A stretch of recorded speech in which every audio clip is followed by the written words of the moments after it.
Hi guys, we are back with Ravi, feardragon, Pareek, and we are talking Starcraft and the life of a commentator and content creator. And in the last part of our first part, we talked about what motivates you. And yeah, we talked, or what we could pick up, and what I could pick up is that passion and that love and that admiration for the players at this point in time, the hard work that they are putting in, and yeah, it's really something that I think is somehow I feel it's under mentioned or maybe Underappreciated for yeah sure. underappreciated. Like I mean, what you told about Neep or yeah even yeah other players also that they really make a choice that is not easy to follow through nowadays. So um, just uh, somehow connected to me is that 1 year ago you told Zion that you quit Reddit because it had such a negative impact on you, um, and because how they I mean Reddit, it's tricky. I mean it's a community that is has its own dynamics. Mhm. And like you also mentioned, it's quite a hardcore community, like Team Liquid, in a way. Um, Yeah. are you still are you active again on Reddit, or did you really quit it for good? I I've had certain periods of time where I tried to go back to it, Hmm. but I think like the two times I've tried and I made like posts I think around those times, and both times I immediately within like 24 hours got turned off to it again. I think that the important thing that I always want to make clear whenever I hate on Reddit and our StarCraft is that a community is made up of a lot of individuals, and not everyone shares the same opinions or anything. Hmm. There's a lot of amazing people on Reddit. There's some fantastic individuals out there. Uh, but there's also a lot of very toxic people out there on our StarCraft. And for me, like I just realized that I was a lot happier not involving those toxic people in my life. I was just substantially happier. So that was kind of where that whole decision was made. Hmm. And also, I think even just like I don't consider myself noteworthy enough to get like hate threads or like much hate at all in general. Just I don't think that people care enough. There's a much bigger people to like hate on if you're gonna try and be that toxic person. But uh, I think I get really frustrated when I would see like other people that I know, like I consider friends, like being hated on. People always talk about how I quit Reddit because of like the Desro thread, and that was like because Desro was getting attacked like with things like, and I'm not gonna lie, like I know Desro, I consider him still like a bit of a friend. At the same time, I recognize he's done some things that are not sat well with a lot of people, including me. Like I don't approve of everything that he's done, but I think that what really bugged me was just how people went there's like it's kind of like there's no chill for people when they dislike someone. It's 0 or 100. You're either like the savior of esports and StarCraft and let's talk about Total Biscuits like erect penis or something, like it's at either that level, or you are the scum of the earth and we need to run you out of the scene. There's like so little, and I think the only in between is that nobody knows, like people are just like, oh, who are you again? It's like there's no in betweens, I think, the bigger that you get. And I really dislike that kind of culture. Hmm. I hate the kind of extremist culture that our StarCraft tends to have. Yeah, as like a whole, as a general thing. Yeah, I mean, I obviously I think I'm all on, I'm all on your side, and yeah, it's so sad. That this toxicity of the internet in general is sometimes it just swaps over to StarCraft, because I think our community, and that's also what you said at one point, uh, is actually a positive community and wants to do Yeah. something nice. And I think, I mean, you don't participate in a hobby or in a community or in a game out of hatred, I would say. So Yeah. it's kind of weird to encounter that type of behavior. But yeah, obviously it's the internet, and yeah, I mean that's a whole other discussion why the internet enforces negativity sometimes or enables it maybe Yeah, differently. Yeah. absolutely. I mean that's obviously what you also said about relationships. Pe- Meeting people in person. I think it you will not be able so easily to hate people when you met them face to face, looked them in the eye, and said, "Good day, how are you?" Like you can't go on Reddit after that. You can obviously, but I think it will be much more difficult. But yeah, I don't want to get sidetracked because that's a huge topic for me. Also, yeah, no, you know, like what I in the first interview I did with Tasteless, he also said, yeah, that game is a meme, and it's just factually not true. Um, but it's so hard to get that out of the Starcraft system. So it's so weird that Yeah. our community, it's like a bit of a self, what is it called in English now? Self-inflict or like Yeah, self-harm. yeah, unnecessary also. Yeah, okay, Yeah, but absolutely. yeah. Yeah, that's a whole other topic. Yes, yes, yes, yes. And it's a whole other hour of talking about that. Um, Talking a bit about your role and situation in North American StarCraft. So uh, we talked about the last couple of months, but so what happened on your side, and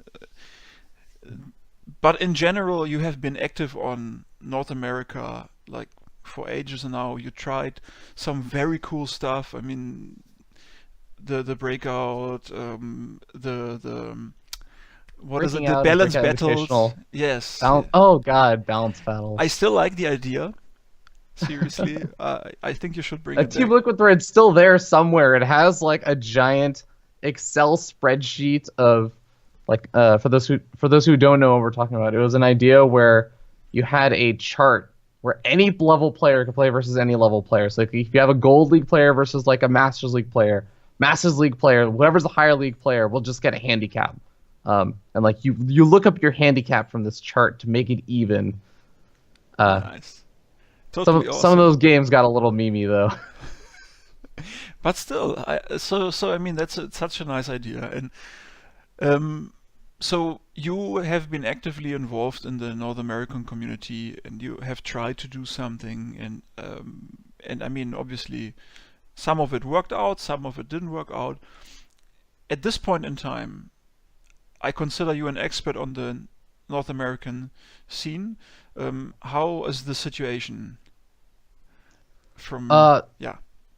yeah, so as much damage as a lot of people will say like the Korean scene has suffered, the region locking has been enormous for the foreign scene as a whole, but also like specifically I think the North American scene has done exceptionally better. There's a little bit of a fear with the North American scene of I guess rising talent, but I think that's just kind of a concern that a lot of people have in general. Overall, though, the top North Americans, I don't think it's a question anymore. Anyone who says otherwise, I think is fooling themselves and just hasn't really updated their opinions. That the top North Americans can compete with the top Europeans, like absolutely. The problem is, I think that there's a greater depth in Europe for players versus North America, and I think it has to do with multiple factors.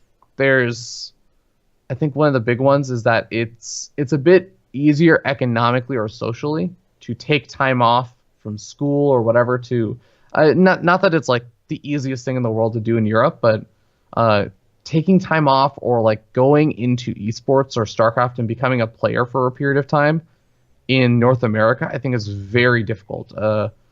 If you're in the United States, if you're not working like a regular job, you won't oftentimes have a lot of like healthcare stuff.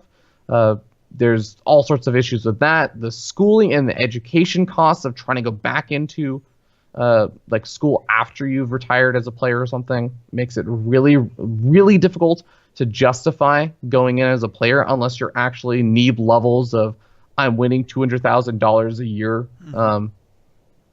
So I think it's very difficult in a lot of ways for players to make that work and to justify the same level of time commitment that a lot of Europeans do. But I think some players have made it work. And overall, just the skill level of North America has improved substantially compared to like 2014, 2015. Yeah, yeah. I have to say, as an outsider to the scene, sometimes the last couple of months I was surprised to see certain names pop up. But it's good. I mean, I agree with you. It's a good thing. It's a healthy thing for us in globally speaking. Um, yeah. So who's the next up and coming Neep? The next up and coming Neeb. Okay. Let me think about this. So I said this like October, November of 2016. I had like my up and coming picks for 2017. I wouldn't call them Neeb levels, but I think there's another thing that I feel like I want to kind of brag a little bit about, that I have a bit of a skill now, having been involved like semi-pros for such a long time and like running a show around semi-pro players. I think I've gotten a pretty decent eye about identifying players that are probably going to have the potential to get really big in the scene or to like really grow and become one of the top players. And a lot of that I think is just, there's like an attitude, there's some sort of, it's hard to describe. There's like an atmosphere around, I think, certain players that when you're talking with them, when you're involved with them and you observe them, you notice that there is this extra level of dedication or commitment to whatever they're doing. I think that Pili Pili is this way, Jon Snow's this way, Kelazor is this way. Like, there's a handful of them.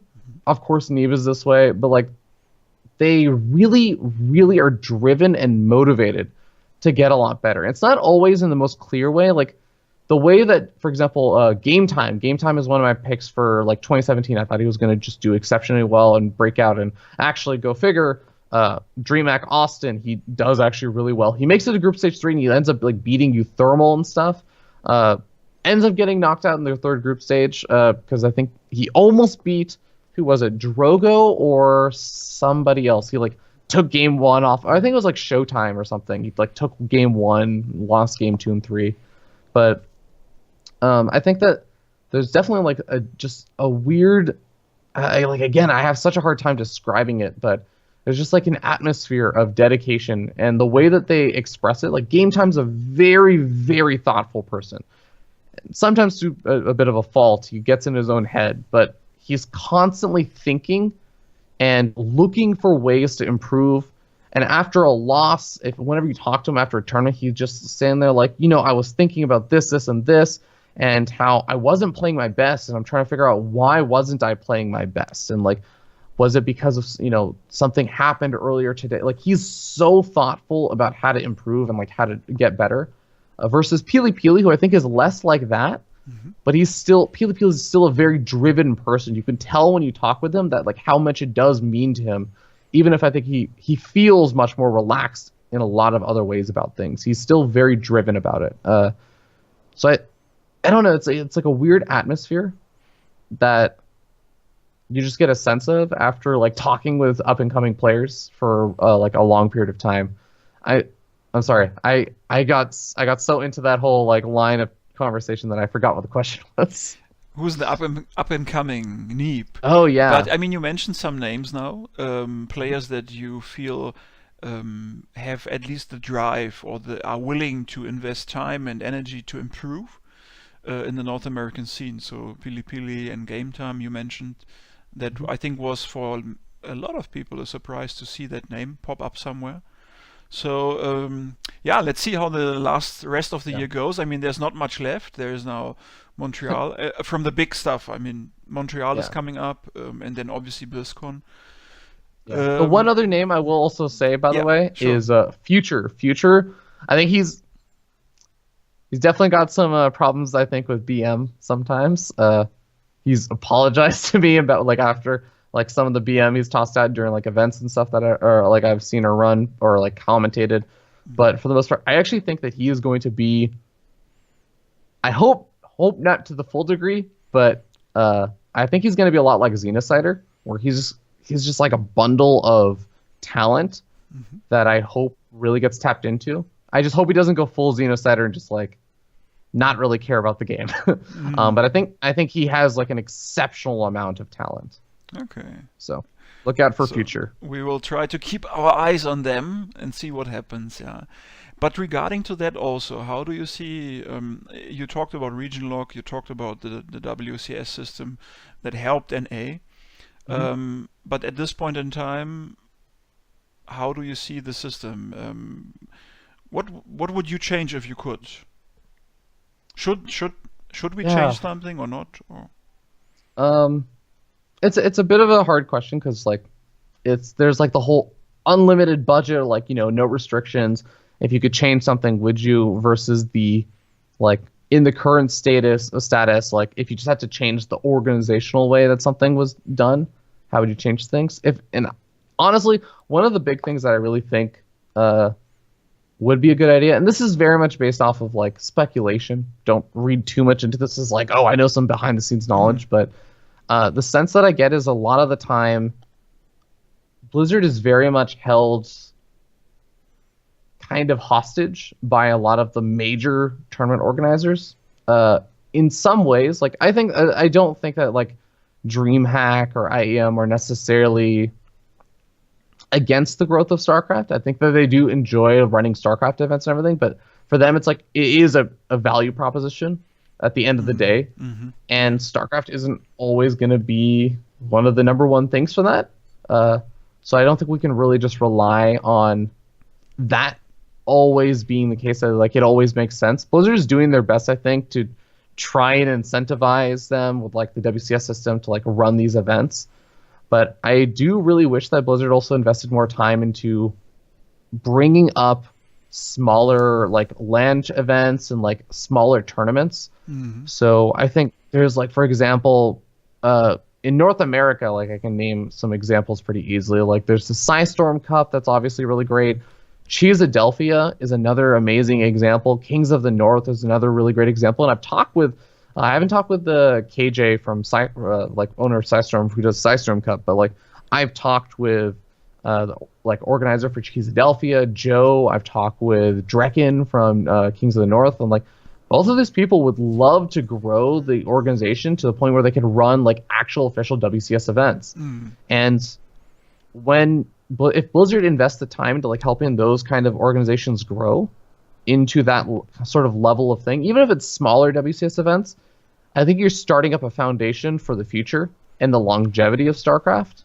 Because, yeah, Blizzard can kind of pay off, or I mean, like again, speculation. They can like incentivize through like payments and stuff, and like creating value for StarCraft for DreamHack and IEM, but if another like really big game comes along and suddenly the value proposition isn't there anymore, can we really expect IEM and DreamHack to like stick around and really continue running a lot of these big like StarCraft events? And if we haven't invested into like the smaller scene and building up some of these other smaller tournaments into something bigger, then there's going to be this huge gap where suddenly things are going to look really, I guess, I kind of want to avoid the word dire, but it'll look a lot less hopeful, I think, in terms of there's going to be this massive gap for what we had versus what we have then. I think investing into that future is something really worthwhile. And of course, even if DreamHack and IEM continue to support StarCraft, then cool. Maybe we don't have 4 events a year. Maybe we actually have more because we have these other events like Cheesadelphia and Kings of the North, or even like some of the stuff that I think is happening in Australia with like Pig and Probe running these things, like even the online events. Like I think that there's so many opportunities for like smaller things that Blizzard can support, and they're starting to. They definitely are starting to. Like Shoutcraft, of course, is like an amazing thing to support. Ladder Heroes, Blizzard throws support at that. But I do think that that's the biggest thing that I would change, is that like more support for these like grassroots things that are going to be there in the long term and can continue to be bigger and better. And I think the question behind that is always, I'm with you. So there is always this danger of stuff dying, and let's avoid the term dying. Let's say the big organizations decide not to run StarCraft anymore. because of another game. I mean, that's basically what happened to Brood War at one point. Um, then the other question that always bothers me is new players, and I think that's a thing that at least the media that I'm following revolving around StarCraft and esports in StarCraft is not discussing too much, but I think it's an issue because Yeah, now it is.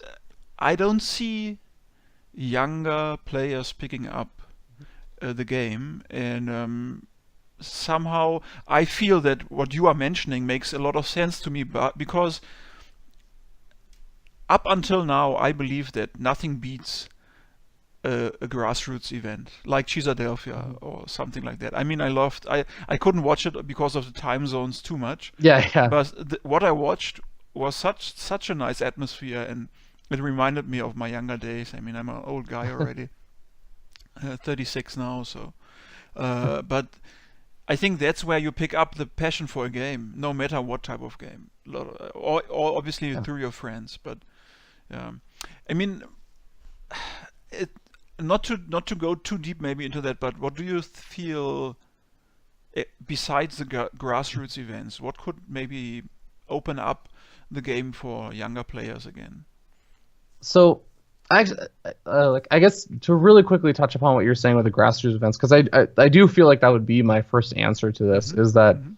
there's like this actually just goes back to what I was saying, or I wanted to say before on like region locking and like why I think that's so effective. So I always have this metaphor that I've really grown accustomed to, but I think explains it pretty well.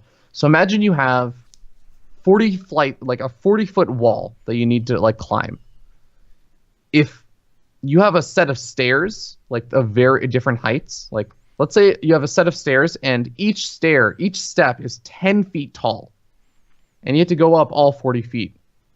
Climbing each one of those stairs, making the jump from one to the next, is going to be incredibly difficult. You have to like run and do like some wall climb to get up to the next step. It feels like a miracle after you've made each one of those steps. But if each one of those steps is like a foot tall, now it's like a leisurely thing that you just do. You just take step by step and you just kind of go up the ladder or up the stairs and you make it to the top.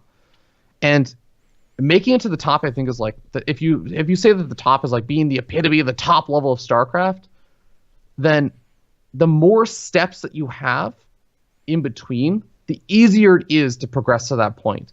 If you just say, let's say that there's a scene, let's say like, I don't know, there's a tennis scene or something, right?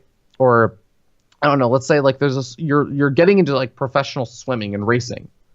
And the only events that really exist are just the premier major league events. The only events that exist are the ones where you're directly competing against Michael Phelps. Like, you know, the justification for you to have to really train hard and to practice has to be so phenomenal to make it from I am an amateur to the first big success, the first like reward that I'm going to get is when I beat Michael Phelps. Like, how do you justify that? Of course, StarCraft isn't that bad. Of course, we have these weekly events and everything.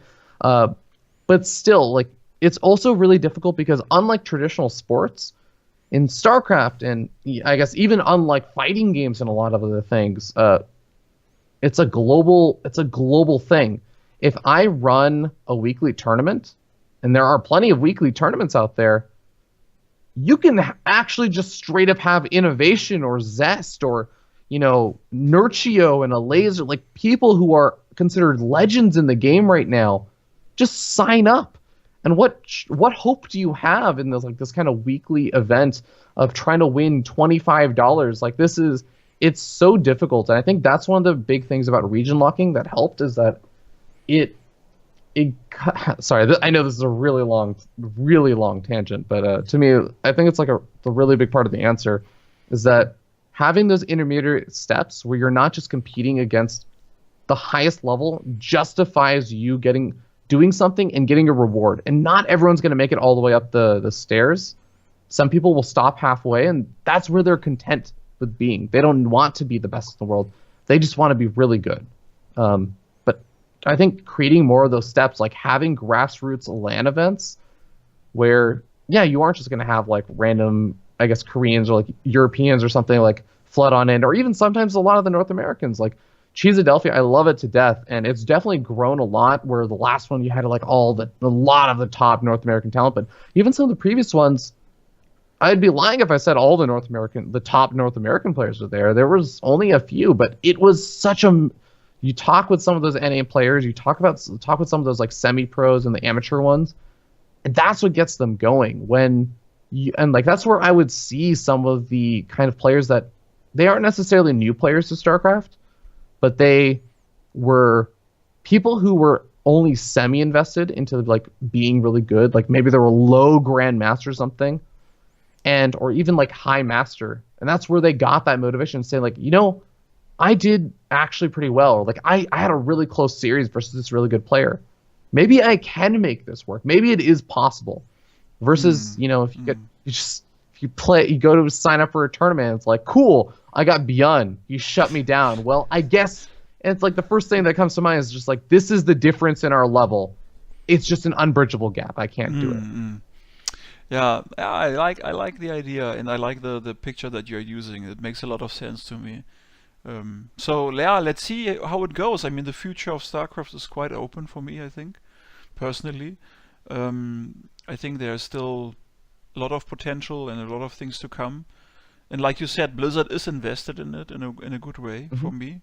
Also as a fan, I think the microtransaction things also helps to keep it viable financially. You yourself, what are your future plans regarding StarCraft?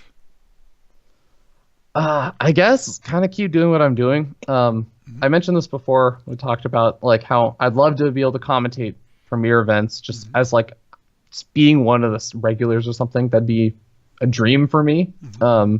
Whether or not it's my full-time job, like I would still love to be able to do that. And I guess besides that, like everything I sort of do in StarCraft is, I won't call it on a whim, but it is again, it's because I feel nobody else is doing something that I really want. So I just go do it myself. Like the whole ladder heroes thing. That was just because I felt like there should be a reward for playing on the ladder. I actually thought it was something that maybe Blizzard should do. Or somebody. I wanted somebody to be rewarding players for like practicing, and like I thought that the North American server always gets a lot of flack for like being this horrible place where nobody actually plays. Even North Americans didn't really play on them, like the good ones. So I started up NA ladder heroes. Like I feel like people don't care or like don't see enough behind the scenes about like personalities and like the NA players and stuff. So I decided like a few weeks ago that I'm going to do a North American player documentary, like in the style of the Smash Bros documentary. If anyone's seen that, like I don't know, I decide these things usually just because, not because I actually want to do them. It's just because I feel like if I don't, nobody else will do them. So that's a bit unpredictable. But documentary is one thing that I'm working on. I'm also unannounced, but I guess like I've teased at it before. I'm working on a 1v1 like NA North American based solo league. So anyone that's like eligible for WCS will probably be able to participate, and it'll be a league where like in the style of GSL where you only ever play one match a week. It's not going to be like this giant flood of like all these things happening. Just giving like, I guess, players like a reason to practice on a more consistent basis. Those are the major things in the pipeline for me. Sounds very promising and good, yeah. I'm looking forward to it. We are coming to our end of our time together here already. Although we could probably go on even more, and Benjamin is just like, get me out of here. This guy won't stop talking. Not even. It's more like, actually, it's more because of the time frame that you gave me. Yeah, I have to go to work, man. It's that's early. That's the thing. So because I feel, I mean, when we come to ideas, what you could do or not could do, I mean, that's like a big thing. So maybe we should just talk in 3 or 4 months again, and then we see how things went. Um, at the end, we have to talk about. I feel I want to talk with you about the useless facts. Oh my god. Okay. Okay. I'm sorry. You endured my tirades on different topics for long enough. You've So, earned yourself. and I don't. It's just one thing that I want you to ask around that. So, Okay. do you have a favorite one? A favorite useless fact? Ooh. Ooh. I mean, you did a lot You of know, them, obviously. So, so I do have a favorite. It's pretty close between them, like the different ones. Um, because one of them I think would have been my favorite if it was just about the fact itself and not like the story of how I got it. mhm. Uh, and if it were just about the fact itself, it would be about the Phoenix lifting a Viking while it's transforming from the ground mode to the air mode. Because I actually feel like I found a bug. I found something that's not supposed to happen, and it looks really funny because when you lift up the Viking while it's trying to transform into like the aerial mode from the ground mode, if you do it at the exact right time, it like double lifts it, so it just goes up like super high. And I think that's really funny. Uh, but in terms of like my favorite one, if you include background story, I think it's probably the one where uh, a broodlord that attacks an unchanged changeling will, if you attack it exactly once with just with one broodling, not with a broodlord. If you attack with the broodlord, the changeling will die. If you attack something else with the broodlord, you get out 2 changelings. You take one of those changelings, you can attack it, or not changelings, those broodlings. You can attack a changeling, and it'll survive with 1 hit point. So you can have a damaged changeling. It's the only way you can have a damaged changeling. And the story behind that was, and this is a while ago.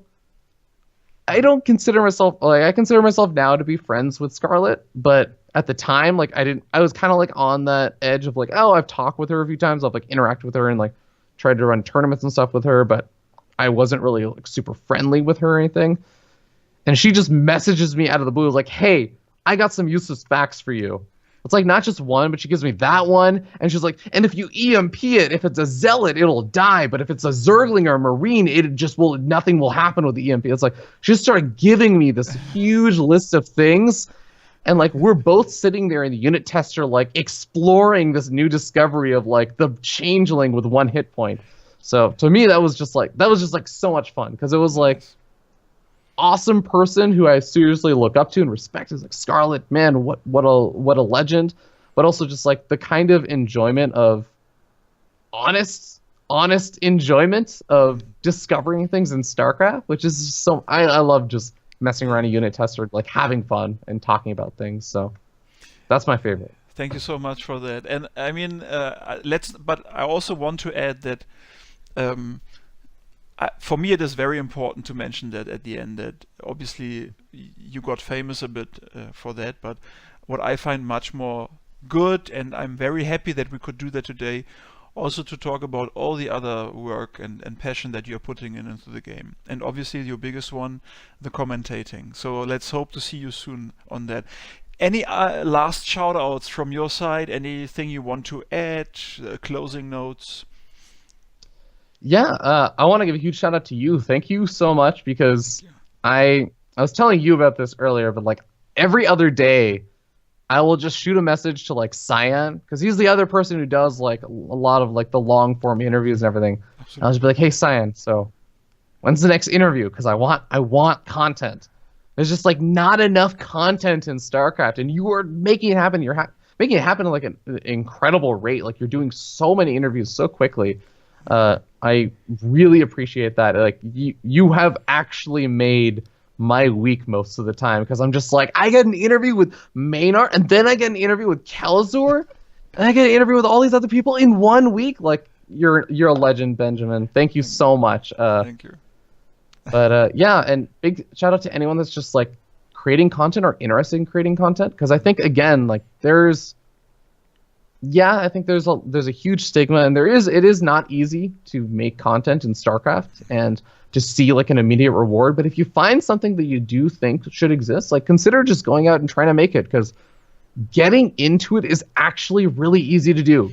Like Benjamin, I'm gonna turn this interview around. Have you had a lot of people be like, no, actually, I don't want to do this interview with you. I'm too high above you. I'm actually so much better than you that I'm not gonna waste my time. Like, has anyone even said that, or like almost anyone?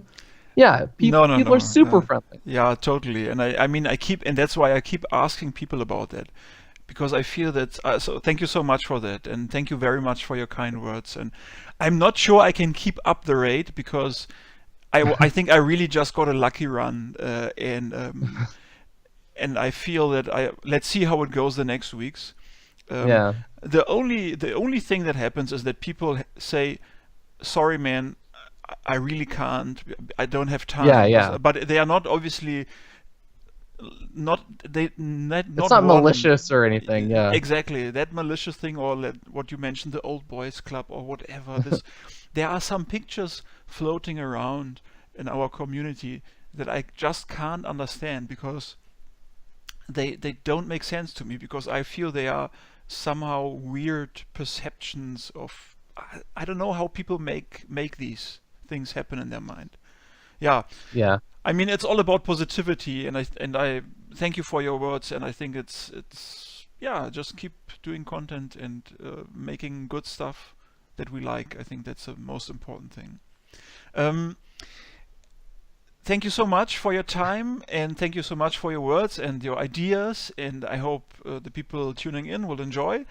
And I wish you a very pleasant day ahead of you at work, and obviously with StarCraft and StarCraft Remastered and all the type of things happening. Bye, guys. Bye. Thank you.